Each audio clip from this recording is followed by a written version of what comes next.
don't think you're so big. Your client is still one person. You have to be speaking to them, not above them, not at them, to them. Don't lose sight of that. You're listening to Stories from the Top, an inside guide to better business development.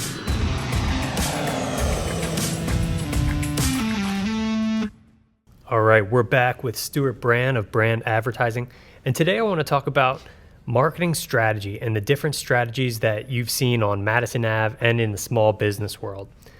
So, Stu, what are some of the major differences between the guys with millions in their ad budgets and the small businesses of the world? Well, it comes down to one word: budget, amount of money. That's the only difference. The branding creative challenge is the same, no matter what size company or what business you are in. The principles remain the same. And I get back to talking about the unique selling proposition and payoff for the customer. What's in it for them? That has to be the ultimate message. Between a large multinational company, who I happen to do work for, or a small local business, the principles behind it is learning about the business, creating a strategy based on what you've learned and the target market, target audience, and then coming up with a creative way of telling that message. Doesn't matter what size company, what industry they're in. There are certain restrictions that apply, depending if you're in the insurance industry or financial advisor or something like that. There are compliance issues in some industries. But I like to apply the same principle. I ask the same questions no matter what size the company is. Yeah, so let's break down that process. What's the specific process that a business owner needs to go through when they're establishing their marketing plan for the first time?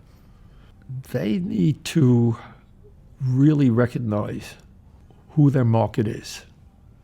If you don't know who your market is and what appeals to them, you're already behind the eight ball on that one. But if you hire a professional who has experience in that, they can find that out for you. Now, of course, large multinational companies hire huge advertising agencies or marketing firms to do that research for them. A smaller company has to rely on someone who either has experience or at least knows the right questions to ask. And that's what I try to do. I learn about the company, and then I try to learn about who their clientele is and what appeals to them. Like what kind of questions should they be asking when they're trying to figure out who their market is? What is the actual need? It can be within different categories. I'd like to point out as an example of Geico Insurance. Geico at any point in time is running 2 or 3 different advertising campaigns because they have different markets. They have the female market, and they use the gecko for that. They have the male market, and a while ago, in some respects now, they use the caveman. That was obviously for the male market. And then the third market is the people who own RVs or motorcycles.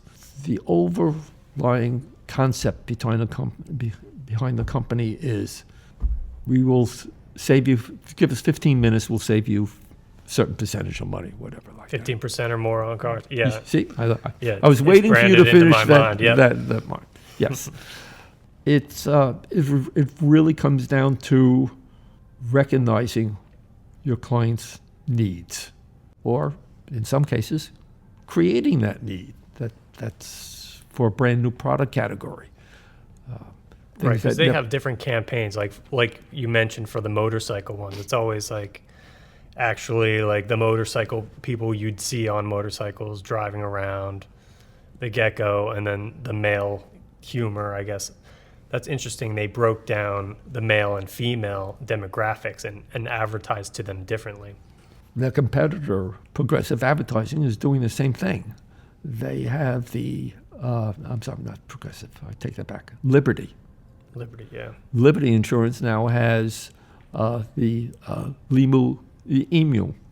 And then they also have these people standing by the shore with the Statue of Liberty behind them. It's appealing to different markets. but the message is still the same. And that's branding, recognizing that you have different clientele, different ways to approach them, but still having them come back to the same point about the company. So you mentioned the major difference between the big brands and the small businesses is the budget. Is there a specific method that you recommend for determining what your marketing budget should be? There's no magic number. The best advice that I give to clients is when you start a campaign, and no matter where you are, whether it's in print or broadcast or social media, you have to stay with it. You have to give it a minimum of 6 months. I like to try to tell clients, let's see how things are working in 6 months, but really plan for a year and beyond. Building a brand takes time. It's building recognition and then trust behind that. It's not something that works overnight. The best example I can give is a short little anecdote. Someone called me because of a bold listing that I had in the Yellow Pages. Let you know an idea how long ago that was. Does anybody know what the Yellow Pages are now? And I don't even remember the type of business, but he said to me, I'm interested in running an ad in Bergen Health and Life magazine, which was a slick magazine for Bergen County, New Jersey. And he said, and if the ad works, I'll run another ad. And I said to him, excuse me for asking, but are you going out of business? And he said, no. Why would you ask that? I said, because the only time a single ad works is a going out of business sale. You have to plan for a period of time for people to get to know you. It also gives you the opportunity to adjust your message. And we talk about, testing. This didn't work. This didn't get a response. Let me try this instead. Minimum 6 months if you're doing that. Now, it's a little bit easier on social media because that's much more infrequent than if you were running an ad in a magazine. You should be posting messages that are tweaked differently, but have the same overall encompassing brand behind it. So my question is kind of more about like the numbers of let's say the annual marketing budget. What do you think about the advice that the Small Business Administration gives where you should be allocating about 10% of your top line revenue back into marketing? I'm in agreement with that. Ideally, if you could do more, that's fine. It really depends on how many different approaches or avenues of communication that you have. If you're going to spread yourself over lots of different things, like if your business does well with print advertising or mailings, or you rely more on social media, you need to approach your prospective customer in multiple ways. And if you have a limited budget, then you have to assess what is going to work best for you. And sometimes you have to spend a little bit more in the beginning to understand what is producing results. So I know one area that often gets overlooked in small business advertising is market research. Can you tell us about the importance of marketing research and how it should be conducted to be effective? Well, if we're talking large firms, I participate working at Young and Rubicam. We used to go out on what they call focus groups, and we would go to different cities. I went to Chicago a lot, and Dallas, and places like that, where you will actually sit down and present your advertising idea, either if it's a print ad or commercial, in the case of major companies, to a group of people who you have sort of pre-screened, and you look for their responses. What do they think about this? You have a discussion about that. That's sort of big budget research. You hire a firm to do that, and they work with your advertising agency or your creative team to get that feedback on it. And it's invaluable. But it can also be tainted. Depends on, I have a situation where there was one person who totally dominated the entire focus group, where everyone else was afraid to speak. That focus group was a waste. It was lost money because we couldn't get an honest opinion from a group of people. So That's you have interesting. to. Were they all like in like sitting around like a conference table or something? Yeah, sitting around a conference table, and we showed them some advertising. This happened to have been for the Postal Service. I worked on the advertising for the philatelic division, stamp collecting division, the post office. And we were doing a campaign called the Unexpected Collector, where we had people who were worked in exciting careers who also happened to collect postage stamps. And it was really to break the stereotype of what most people think and still do think of stamp collectors. We had Willis Reed of the Knicks was in an ad, or Ernest Borgnine, who was an actor, in an ad. I had a whitewater rafter who also collected stamps, or a scuba diver instructor. All exciting careers. They also collect stamps. And we presented this to a group of people, and there was one gentleman who at the very beginning said, and excuse me for bringing this up now, said, stamp collecting is a sissy thing. I would never let my son do that. Well, that killed the response for all the men behind it. No one could defend stamp collecting after a comment like that. Next group that came in, no one said anything about it, and it was a very productive group because we talked about the whole nature of stamp collecting and, as a hobby. Wow, so how much money did he make invalid by that one comment? Well, as a creative person, I didn't know the numbers, but I would estimate it was thousands of dollars. Wow, that's crazy. And it happens. Focus groups are intended to give you feedback. This one gentleman happened to give them feedback that was sort of played into. Most people think the stamp collecting was unmanly. Did they run that campaign? Oh, yes, we ran that campaign for quite a number of years. And then it was followed by another campaign based on actually filming something live and having it dissolve into what the stamp actually looks like. Different approach. And that was based on U.S. postage stamps, stamp collecting, their fun, their history, their America.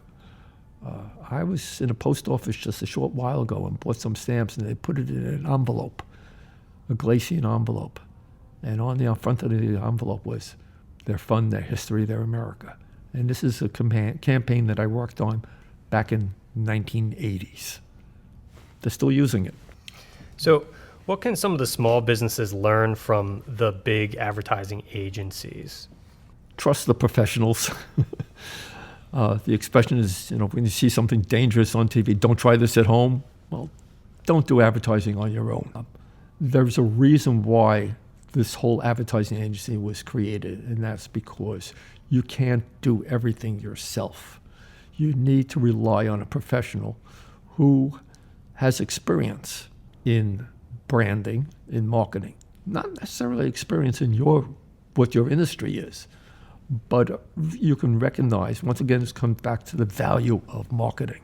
You have to trust that. That's the best advice that I give to potential clients. And what about the other way around? Is there anything that you think that large companies can learn from the world of small business advertising? Yes. Don't think you're so big. Your client is still, if you want to think about it, one person. You have to be speaking to them, not above them, not at them, to them, and recognize, once again, what is the end benefit to them. Don't lose sight of that. And otherwise, really branding and marketing, there's really no difference what size the agency is. Once again, getting back to how much money do you have to spend? How many people do you need to reach? And recognizing that your service as a branding company or branding person is still reliant on a client recognizing and appreciating and following your advice. So what do you think some of the biggest mistakes that the large advertisers make, and vice versa? What are the mistakes that the small businesses make? I would say that large advertisers becomes arrogance. We are big, therefore we can do anything we want. The small company is always thinking small. I'm a small company. I can't do this. I can't do that. Figure out what is important to you and focus on that. Now, if you have different levels of clients, different markets as you're trying to approach, try to single out the one that is most profitable to you and go after that one first. Build that up and then use that to branch out to your other markets. Adapt your message to that different market, to that different appeal. So you've been in advertising for a long time now. What are some of the biggest changes that you've seen, from your time starting till now? A very long time. It's like starting out crawling and then getting up and walking and then running and now galloping. And excuse me, but I'm in a rocket ship taking off. The changes in the industry, in the advertising industry, have been astronomical. What used to take weeks to do can literally now take hours. I remember working on a product of Johnson Lipton Light Lunch. It was this mix that you put into a cup and you added hot water, and it was a noodle lunch thing, whatever. It was the very first ad I worked on when I got to Young and Rubicam. And I was told this, we were in a tight deadline. We have only 3 months. I laugh about that now because I can do things in 3 hours that would have taken me months to do. The technology allows people to produce things a lot quicker, allows you to do visuals that were impossible back then or would have cost a lot of money, and has really expanded the capabilities of the creative mind to get that point across. Ultimately, your advertising should also be entertaining. People should look at it and say, yeah, I feel good about this company, or it brings a smile to my face. That's golden. When a client, a customer, appreciates what the company is doing, you're hitting on all cylinders at that point. Not easy to do. Someone had asked me, will you guarantee that this will work for me? And I said, there are no guarantees in advertising. If there were a magic thing that you could do, everybody would be doing it, and then none of it would be working because everybody's doing the same thing. That's the first thing that I caution clients on. Let's wait. Let's see what happens with it. Once again, it gets back to don't try to do any advertising, any branding for only 6 months and see what happens. Learn from your mistakes. Learn from what doesn't work as well as what does work, and then carry forward on it. Don't look for quick results. And can you tell me about one of the most fun campaigns that you've ever worked on? I'll go back to the Postal Service, stamp collecting. Yeah. I worked on that account for 7 years at Young and Rubicam, and I got to do some amazing things. I whitewatered, shot a commercial down on the Colorado River in the Grand Canyon. I took diving lessons to be underwater while we were shooting the scuba instructor commercial. I got to skate with Peggy Fleming, who was a well-known U.S. Olympic medalist for the Olympic stamps. That was the most exciting thing. I got to travel a lot and experience a lot of things. I got to meet a lot of celebrities in advertising in doing that. With my own company, all of that is sort of, because of the nature of my clients, is gone. You don't do that. If there's something like that involved, now it's done on a computer. There's a lot less traveling being done. Technology allows us to create images, experiences from the chair sitting in front of your computer. So for that has changed. I also got to work on some very unusual things. I was tasked with the challenge of coming up with an invitation and the graphics for the first Clinton Global Initiative back in 2005. It was a wonderful creative challenge.